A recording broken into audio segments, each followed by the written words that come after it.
Olá, ouvintes e leitores, sejam bem-vindos ao nosso diário de leitura do Ictus Podcast.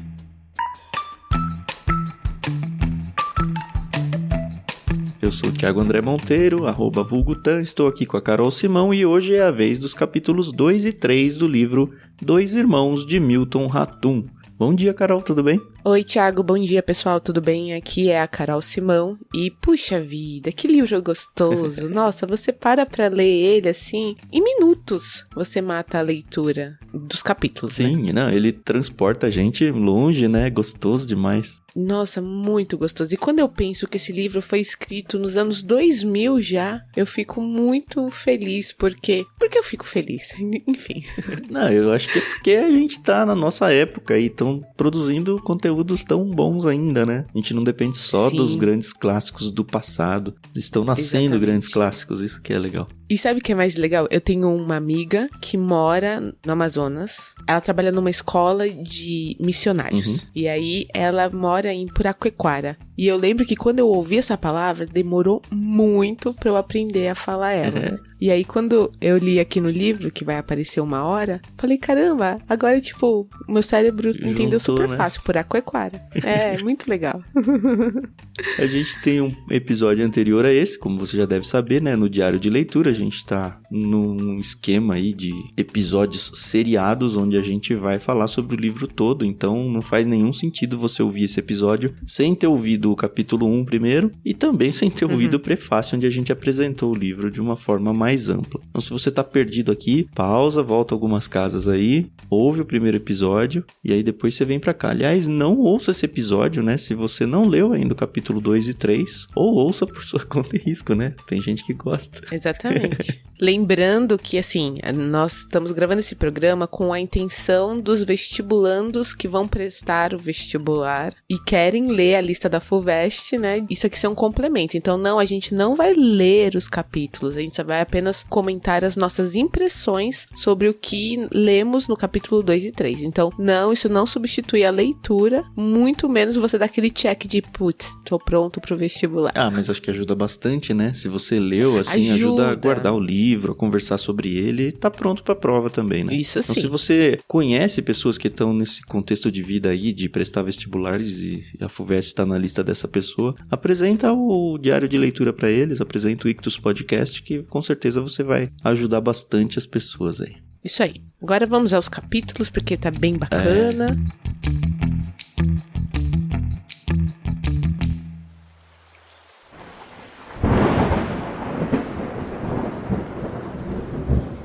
São 2 capítulos menores, né? Acho que a gente vai matar eles rapidinho. E, de novo, aquela questão de mudar de tempo, né? Mudar de cenário. O capítulo 2 começa voltando a vida do Halim com a Zana de quando eles se conheceram, né? Quando eles se tornaram um casal. Isso aí. E não estão nem no Brasil mais. Isso aqui tá acontecendo lá no Líbano, né?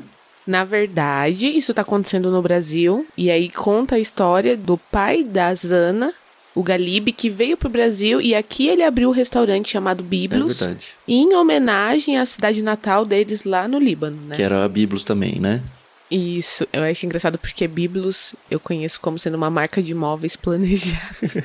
Eu nunca ouvi falar. Pra mim, Biblos tinha alguma coisa a ver com biblioteca, com livros e tal. Não sei, o livro não se propõe a explicar isso, mas como a gente já sabe, a gente conheceu aí o tal do Galib, que diz que por volta de 1914 inaugurou o restaurante no térreo da casa.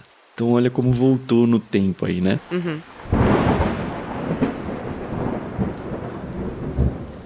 A Zana era a filha dele.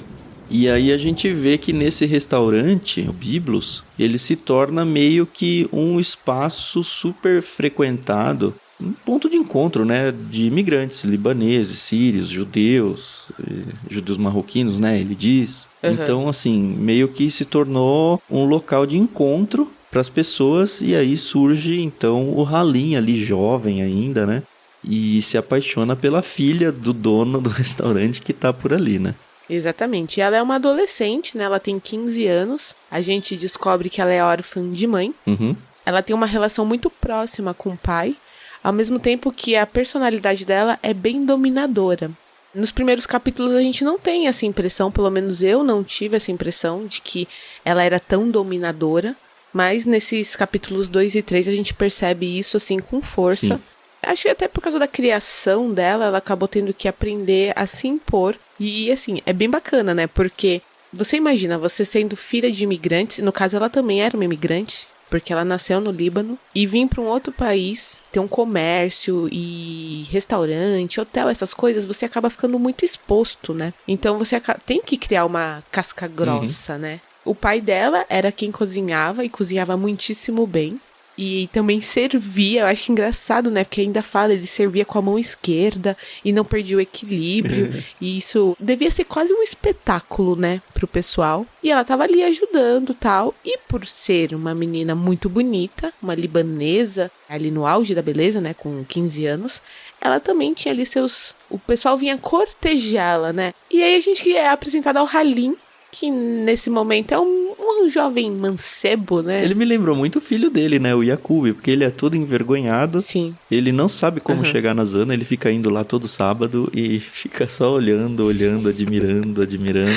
E é interessante que ele ganha o sogro primeiro, né? Porque ele fica indo lá vários meses, diz aí, né? Passou meses assim, sozinho num canto da sala, agitado ao ver a filha de Galib acompanhando com o olhar os passos da gazela. Olha que bonito.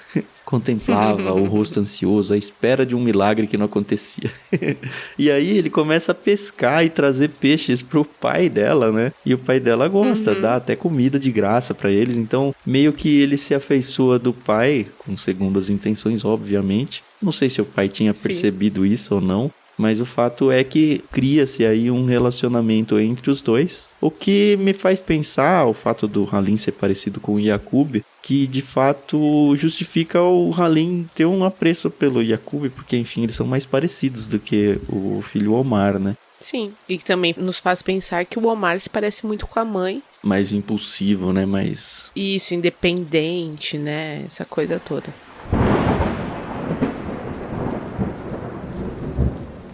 O interessante aqui é que a gente vê que ele está apaixonado, ele é muito tímido, mas ele quer comprar um presente pra ela, né? Ele quer comprar um chapéuzinho.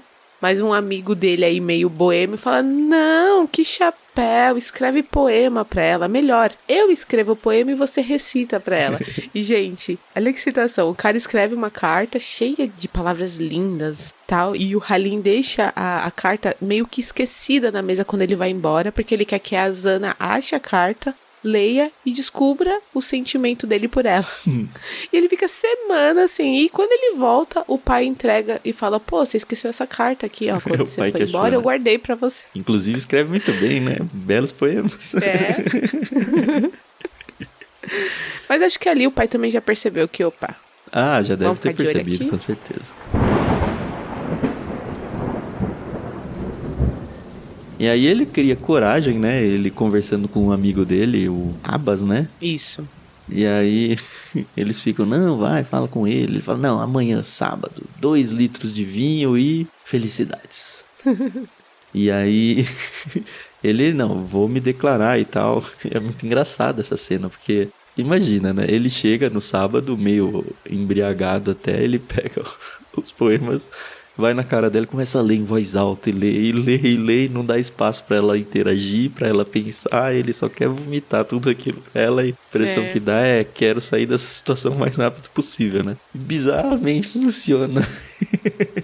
Pois é. Não, é engraçado que ele faz tudo isso, vai embora, e 2 meses depois ele é o marido dela. Então. Mas na época, eu acho que era muito isso de casamentos arranjados e tal, enfim, o pai já gostava dele. E, enfim, os dois começam a ficar... Eu não sei se ela se apaixonou por ele, acho que não. Talvez ela tenha ficado só surpreendida por alguém ter ido lá declamar poemas pra ela e tal. Mas é muito diferente do que a gente tem como conceito hoje de se apaixonar, né? Mas talvez sejam outras épocas também, outra cultura, tenha o Líbano todo envolvido aí e tal. Isso é verdade. E mesmo porque hoje em dia, para algumas pessoas, o casamento é meio que descartável, né? As pessoas já casam falando: se não der certo, separa. A gente vê que isso não era tão forte antigamente, mesmo porque as pessoas ficavam muito marcadas quando eram desquitadas ou divorciadas. E antigamente, assim, o testemunho da pessoa, né, valia um pouco mais, né?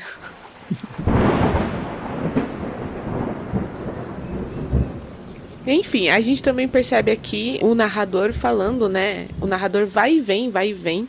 E ele falando que o Halim nunca foi muito próximo dos filhos, mas era muito próximo dele, do narrador, que a gente ainda não sabe quem é. Aliás, antes disso, quando ainda estão nessa dúvida, caso ou não caso, tem uma questão religiosa que aparece aqui, acho que é a primeira vez. Não sei se isso vai ser importante para a história, mas a gente percebe que as mulheres cristãs lá, cristãs maronitas de Manaus, velhas e moças, não aceitavam a ideia de Verzana casar-se com um muçulmano.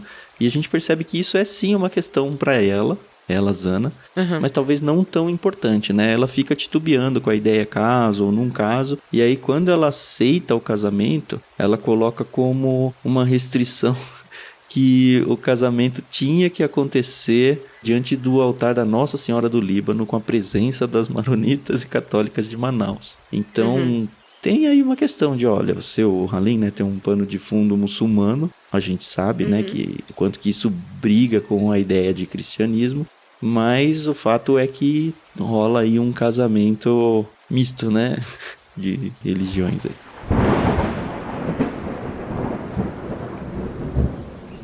E aí a gente é apresentado, então, ao casamento mesmo. Tem a festa, eles se casam.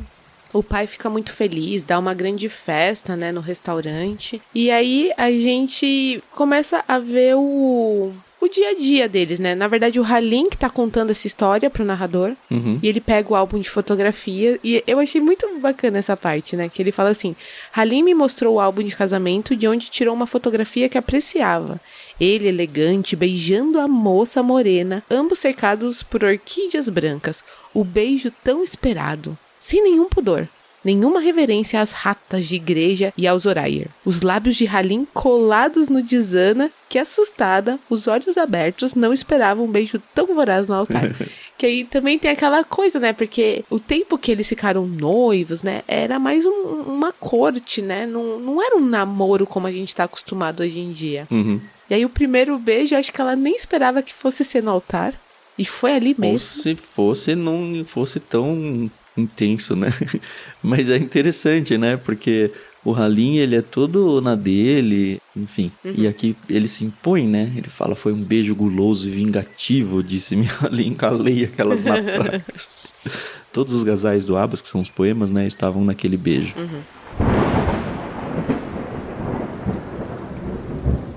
E aí a gente vê que o casal, sexualmente falando, meu Deus, né? Totalmente conectados, ligados, intensos, assim, as cenas que tem deles tendo seus relacionamentos e tal, tudo acontece dentro do quarto, sabe? O que eu acho legal é que é a intimidade deles, que eles vivem na casa deles, entendeu? Eu achei isso legal do Milton, porque eles não são aquele casal que se expõe.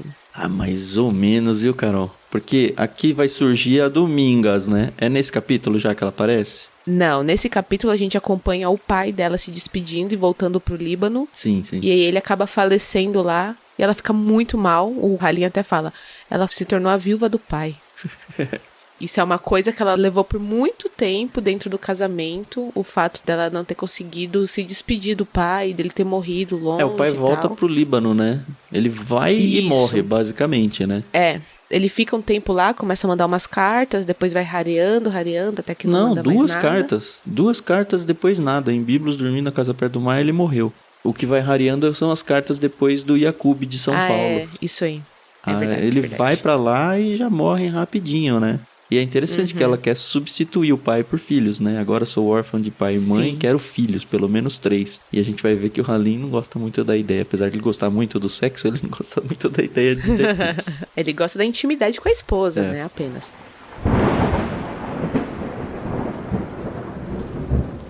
E olha que interessante, o finalzinho desse capítulo responde uma questão que a gente começou a ter lá no começo, né? Por que que o Yakub foi sozinho pro Líbano?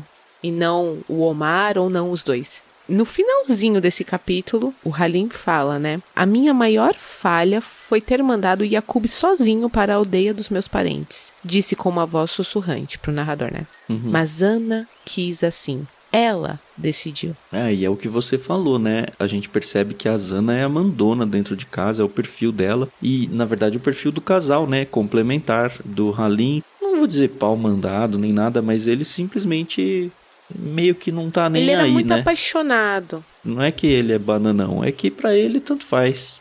E ela não, ela quer ter as rédeas na mão o tempo todo. Isso. É que ele tá muito feliz com a situação de ser ele e ela. E ela não. Ela quer ter uma família, ela quer ter mais, né? Enfim, não sabemos ainda aonde isso vai dar. Mas pelo que eu entendi aqui, pelo menos até os meninos crescerem, eles estão casados e vivem uma vida boa, né? Assim, tô falando entre marido e mulher, né? Sim.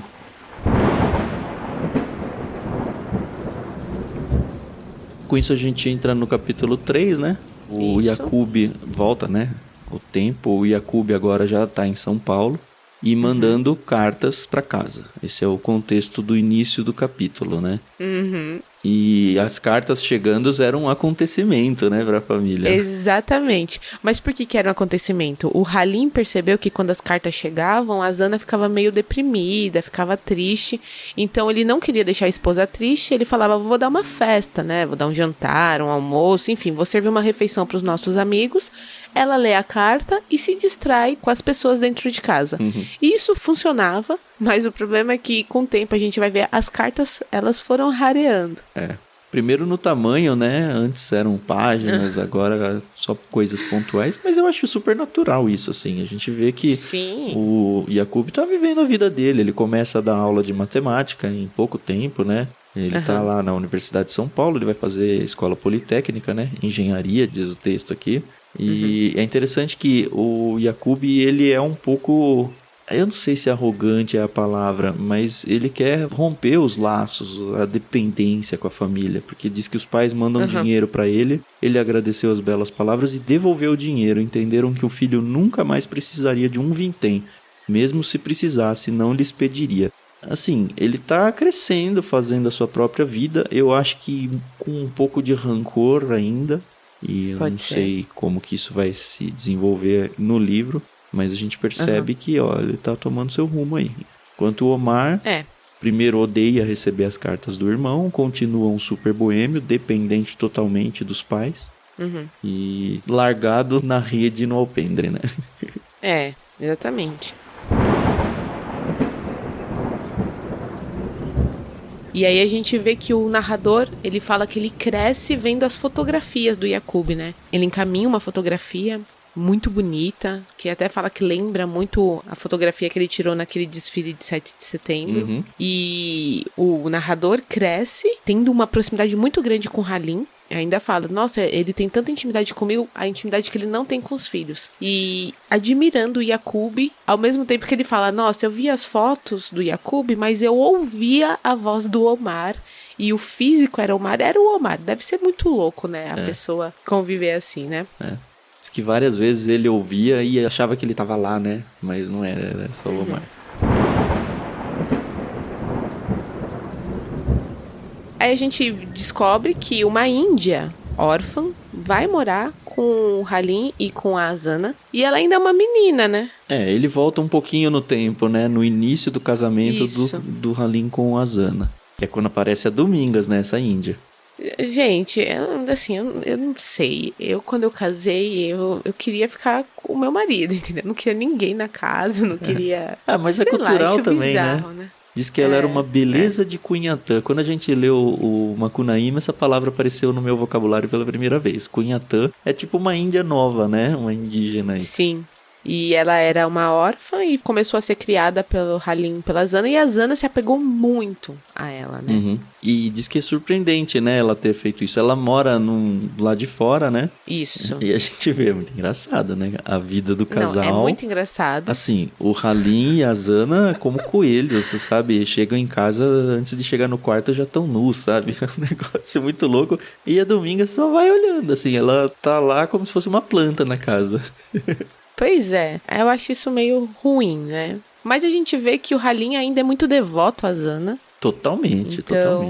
Por um lado, isso é bom, porque ele não tem olhos para outras mulheres, pelo menos aqui, por enquanto. Não nos é dito nada. Uhum. E a gente vê que a Zana pega a Domingas e vai pra igreja, entendeu? Então, ela começa a virar a sombra da Zana. E, pelo que a gente leu no prefácio, isso vai até a velhice de ambas, né? Porque no prefácio é a morte da Zana e a Domingas que tá com ela, né? Uhum.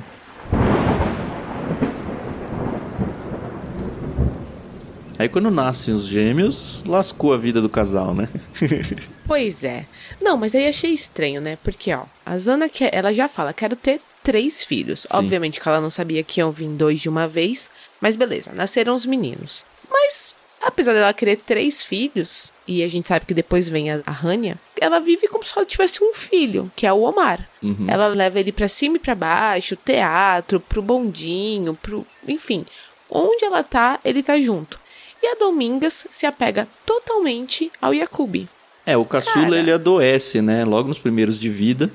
E aí a mãe vai atrás dele. Essa informação a gente já teve naquela conversa da Zana com o diretor da escola antes do filho ser expulso. Você não sabia que ele tinha quase morrido quando nasceu e tal.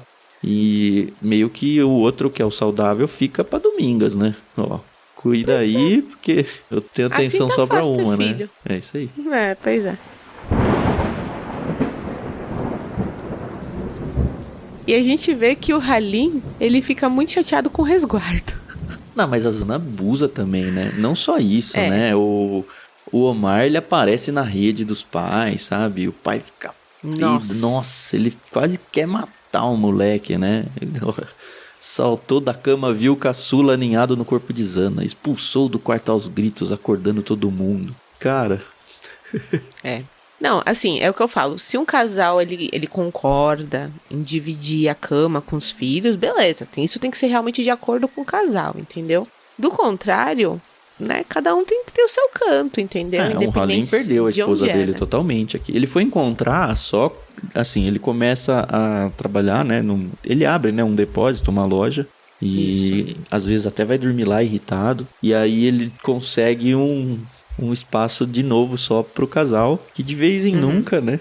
Não é nem de vez em quando, de vez em nunca a Zana aparecia lá, sem avisar nada, né? E ele via que ela tava lá, fechava a loja e ali era onde eles podiam o ter, espaço, né, só deles, né?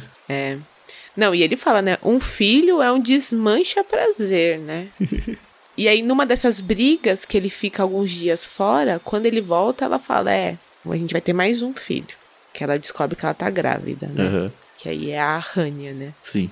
Eu acho engraçado, né? Realmente tem pessoas que não nasceram pra ser pais por causa exatamente de não querer dividir a esposa ou o marido, enfim. Cada um com o seu cada caos. Na verdade os dois, né? Os dois têm grandes problemas pra conduzir o casamento junto com o filho, né? Uhum. A gente vê o Halim aqui como um pai... Quase um pai ausente, né? Uma pessoa que não sabe ou não tem interesse de ser pai, né? Num trecho aqui diz, eram filhos e conviveu com eles, contava-lhes histórias, cuidava deles em momentos esparsos, levava-os para pescar no lago, aí o nome que a Carol gostou, né? Do Puraquequara, olha só.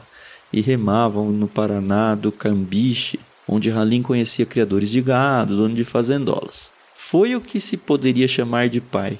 Só que um pai consciente de que os filhos tinham lhe roubado um pedaço da privacidade e prazer.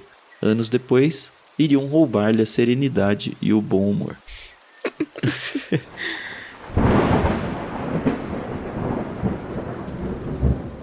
É muito interessante o quadro que o autor, o Milton Ratum, desenha de cada personagem, sabe? Ele se aprofunda muito nas características de cada um. E essa mistura, essa dança de perfis aí dentro da família, eu acho muito interessante, assim, pra história. Sim. Aqui ele termina falando que quando Rania nasceu, ele já tava... tá bom, beleza. Eu sei que agora eu não vou ter mais realmente a Zana só pra mim, né? Tava conformado com a situação que eles viviam. Uhum.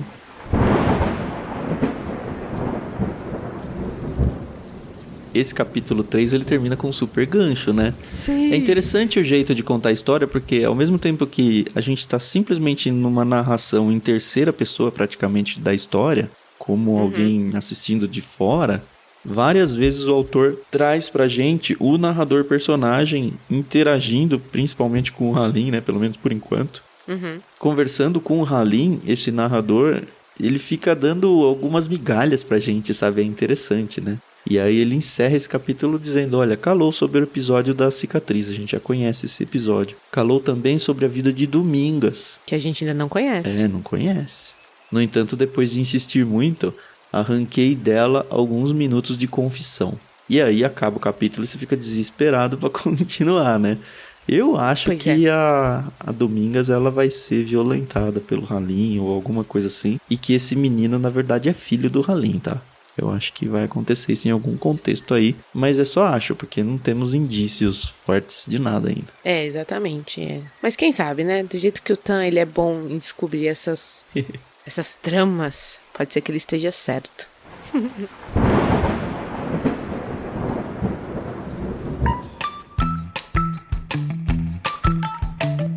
Muito bem, a gente volta então no próximo episódio do Diário de Leitura para interagir junto com vocês sobre o capítulo 4 no próximo episódio. Espero que vocês estejam gostando do livro do mesmo jeito que a gente está gostando e que esteja sendo uma boa experiência, não só a leitura, mas a audição desses diários de leitura. Entre em contato com a gente para dizer se você está gostando. A gente tem o espaço onde a gente está organizando a leitura coletiva lá no Discord. A gente tem Telegram, tem tudo o link aí na descrição do programa. Eu descobri recentemente, Carol, que o Spotify, para quem ouve os episódios no Spotify, agora ele tem perguntas, do tipo, o que você achou do episódio? Tem um espacinho para você interagir, não só isso, mas você conseguir dar like e dar algum tipo de ranking pro episódio. Isso é bem importante pra gente, tá? Porque mostra pro Spotify que nós existimos e ajuda para que outras pessoas tenham esses episódios indicados dentro do aplicativo delas. Então, se você puder entrar no Spotify e qualificar a gente, deixar um recadinho lá, é super importante. Sim. Acho que é isso, né, Tam? É isso. Depois a gente volta, então, com o próximo episódio e até a próxima. Tchau, tchau. É isso aí, pessoal. Muito obrigada. Até o próximo episódio.